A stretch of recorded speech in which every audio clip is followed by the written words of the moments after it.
Hello everyone, this is Ravindra Dundra and welcome back to my channel. In this lecture, we will discuss about class 10th geography chapter number 5, that is minerals and energy resources. In the previous lectures about this chapter, we have already discussed what is a mineral, how minerals are classified and the mode of occurrence of these minerals. That means in what are the different modes or in what are different ways where the minerals will occur. So now in continuation with that, we will discuss about the next topic from this chapter. So and before we discuss about that, let us discuss about the amount of minerals which are present in India. Do you think that India has minerals? If yes, where they are there and where they are located. So that is what we are going to discuss now. So basically India has a very rich source of minerals, but the problem here is that they are not concentrated in one particular place. I mean, they are distributed unevenly. Some areas in the country, they are having what you can say,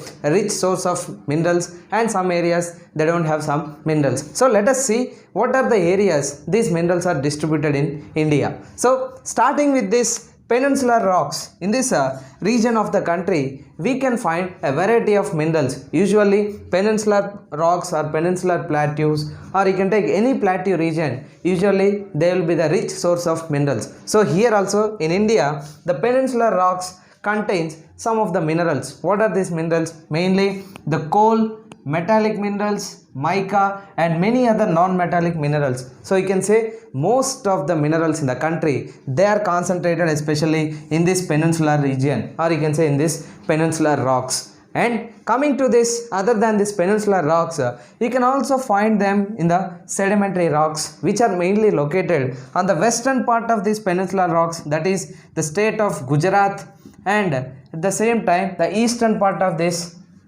peninsular rocks, that is Assam. So here in Gujarat and Assam we can find the minerals such as the petroleum deposits. These states on the western part of peninsular rocks, that is Gujarat, and on the eastern part of this peninsular rocks, Assam, both these states have very rich source of petroleum deposits. And apart from this, the state of Rajasthan is having some of the non-ferrous minerals. You see, I think you might have heard about this uranium and thorium. These uranium and thorium are highly found in these states, in this state of Rajasthan. So India is having different sources of resources or minerals, but they are not concentrated in one particular place. They are unevenly distributed. You can see in peninsular rocks, in the western part in Gujarat, in Assam, in Rajasthan. Of course, there are some minerals which are also present in the northern plain region, but this northern plain region,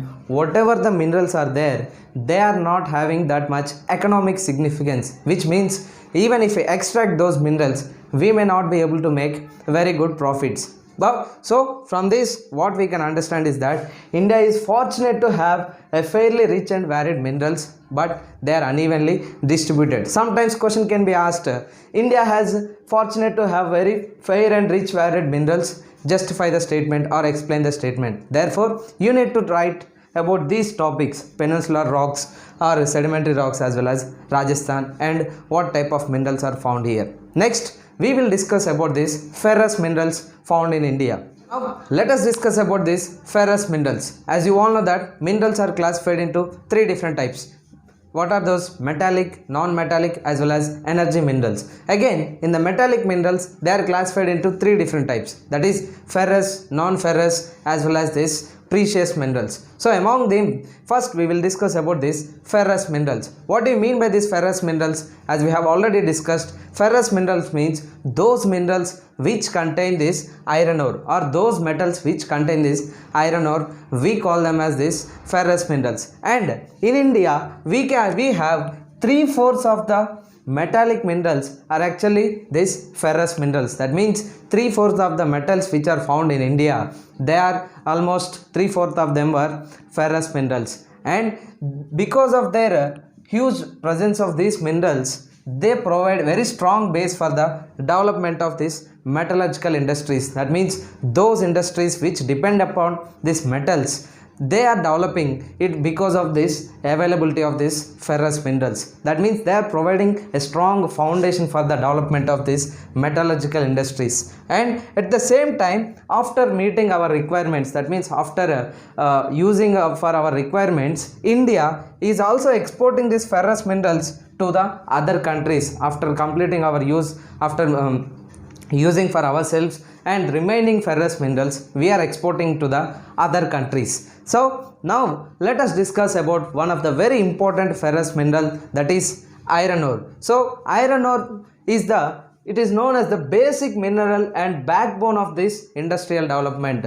As you all know that to start any industry, it is the basic requirement. What is that? Iron. And it provides something as a backbone for this industrial development. That means without this iron ore, maybe the industries, or you can say metallurgical industries, may not be able to survive. That is why it is known as this basic mineral. At the same time, it is also the backbone for this industrial development. And of course, India is also having a very good qualities of this iron ore. So based on the quality, the iron ore is actually classified into two different types. One is magnetite, the second one is this hematite. So let us see which kind of iron ore is found in India and what are their features.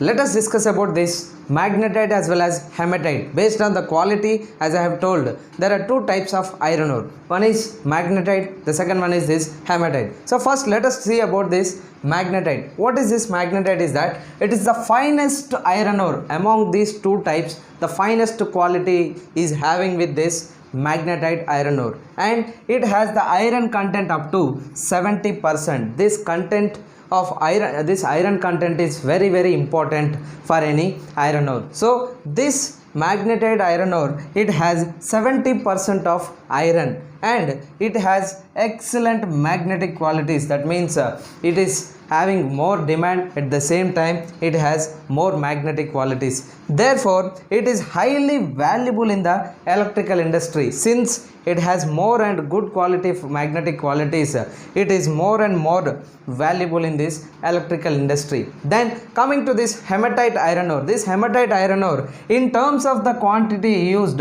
it is the most important iron ore. That means in India especially, more and more quantity of hematite iron ore is used, and it is also highly available in India compared to this magnetite iron ore. And what about the iron content? It is just having only 50 to 60% of the iron content is there in this hematite ore, but whereas in magnetite it has 70%. So in terms of quantity used, this has more demand. In terms of quality, this magnetite has more demand. So now let us discuss about this major iron ore belts in India, where iron ore is highly found in India, that we will discuss now. Let us discuss about the major iron ore belts in India. So there are four major iron ore belts that are found in India where iron ore is extracted. So in that, the first one is this Odisha Jharkhand belt. So that means in the states of Odisha and Jharkhand together,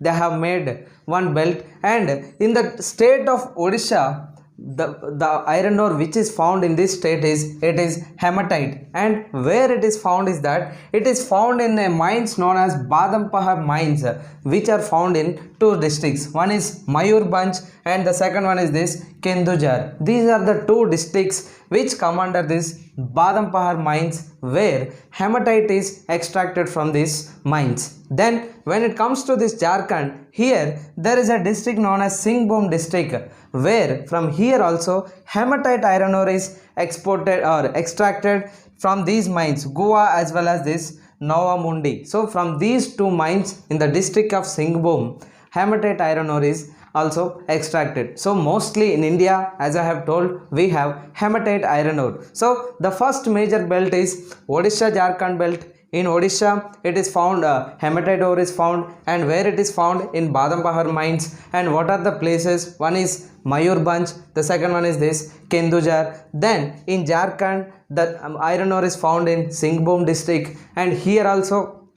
hematite iron ore is found, and the places where it is found is Goa as well as this Nova Mundi. Then coming to this second belt, that is Durg, Bastar and Chandrapur. These are the places which are located in Chhattisgarh as well as this Maharashtra states. So that is why it lies in Chhattisgarh and Maharashtra, and here also in this belt also a high grade hematite ore is found in the Bailadil hills of Bastar district, which is located in Chhattisgarh. So first the important iron ore is mainly found in this state of Chhattisgarh in this belt, and where it is found in a district known as this Bastar district. And here in the district of Bastar there are some famous hills known as this Bailadila hills, where a high quality of hematite ore is found, and these hills contain 14 deposits of high grade hematite. That means not one or two but 14 different places or 14 deposits of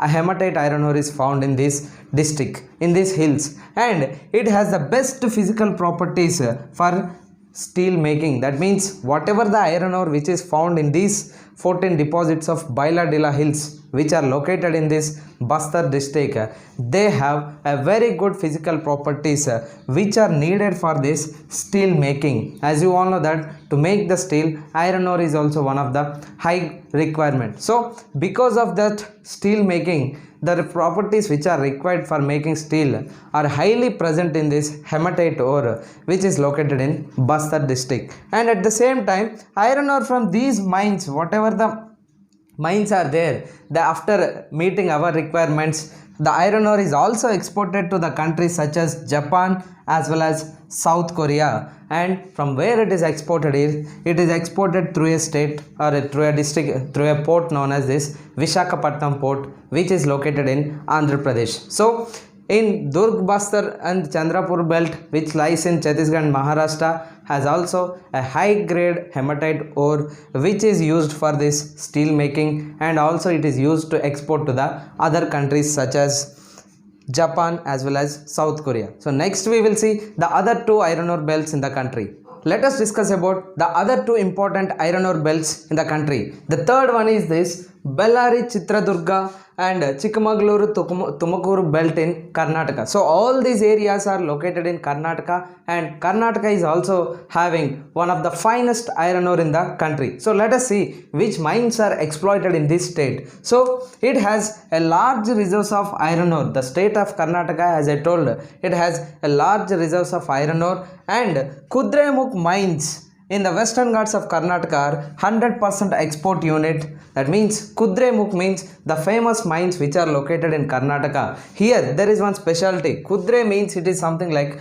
a horse. So the highest peak of this mines in Karnataka looks like a horse face. That's why they named it as this Kudremukh. And whatever the iron ore that is produced here, that is extracted here, it is 100% export. That means completely it will be exported. And Kudremukh deposits are known to be one of the largest in the world. So among the total iron ore belts in the world, or total iron ore extraction points in the world, one of the largest mine is also this Kudremukh mine. And at the same time, here the iron ore is transported through slurry through a pipeline from a port known as this Mangaluru. That means, what do you mean by this slurry? How it is exported is that the iron ore is mixed with a form of liquid which is transported through a pipeline to the port known as this Mangaluru. Slurry means a thick mixture of liquid with this iron ore, or it can be with any other ore. So here